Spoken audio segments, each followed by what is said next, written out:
You have an awesome network, but you haven't spoken to them in years and now you need their help.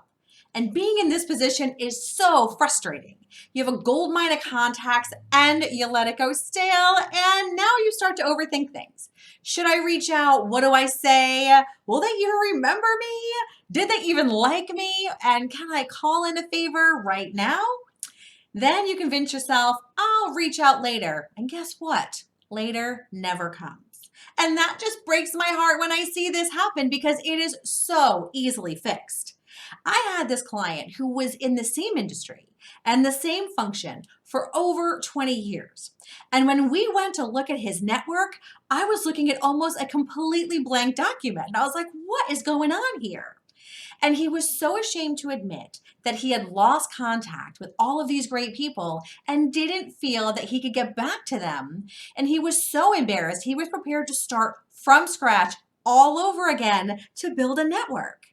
That is ridiculous. And if that sounds like you, I want you to start to think about things differently today. Remember that virtually no one is good at keeping relationships alive. Email, text messages, and phone calls can go both ways, and I'm guessing that they haven't called you either. And we're all busy, so let's face it, life gets in the way and we move on. So instead of thinking, I'm a loser and it'd be totally awkward to reach out now, I want you to change how you think about things and remember and think about, we had a great working relationship. We had some good times and some bad times. And if they totally called me out of the blue, I think it'd be a nice surprise. And when you realize that everybody thinks just like you, all of a sudden it's not so scary. And once you've got your head in the right place, there is definitely a right way and a very, very wrong way to start those conversations again. And I don't want you to end up as that guy or that girl that everybody avoids. So I want you to follow these 6 steps. First thing I want you to do, go check them out on social media and get caught up with what they've been up to. The next thing I want you to do is go back into your memory and find all the things that you worked on together, the good, the bad, and the ugly. And step 3 is to document your networking plan for that person. And if you don't know how to document a networking plan, then go back to last week's video and you'll see how I showed you how to do that. Then number 4, I want you to come up with a genuine yet creative way to connect with them. And then own the fact that it has been a long time. And then last but not least, step 6, be genuine. They remember the real you, so make sure that's who they see, especially if it's been a while.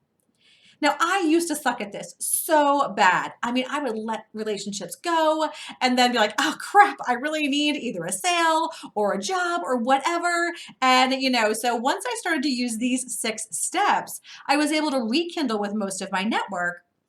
Then the important thing was I never put myself in that position again. But we'll tackle that another time because I want that for you too.